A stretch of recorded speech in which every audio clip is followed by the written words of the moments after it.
अरे बंपत परत एकदा कॉल आलाय, जरा बोलून घे ना, काय अर्जंट काम असेल. ए अरे काय मम्मी, तुला किती वेळा सांगितलंय मी मित्रांसोबत असल्यावर मला कॉल करून टेन्शन नको देत जाऊ. चल फोन ठेव.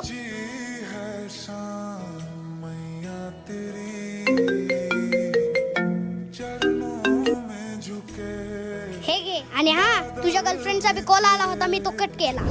अरे राव, तू येडा बिडा आहेस का? तुला माहित नाही ती माझ्यावर किती प्रेम करती, किती काळजी करत असेल ती माझी. काळजी? अरे श्यामड्या, तुला तळ हाताच्या फोडावणी जपून एवढं मोठं केलंय त्या माऊलीनी. तिचा फोन उचलाय तुला एवढं टेन्शन येतंय, आणि 2-4 दिवस झालं जी चिलटी तुझ्या जीवनात आली तर तुला वाटायला लागलाय ती तुझी काळजी करायली. जर तुला तुझ्या प्रेमावर एवढंच भरोसा आहे ना, तर थांब.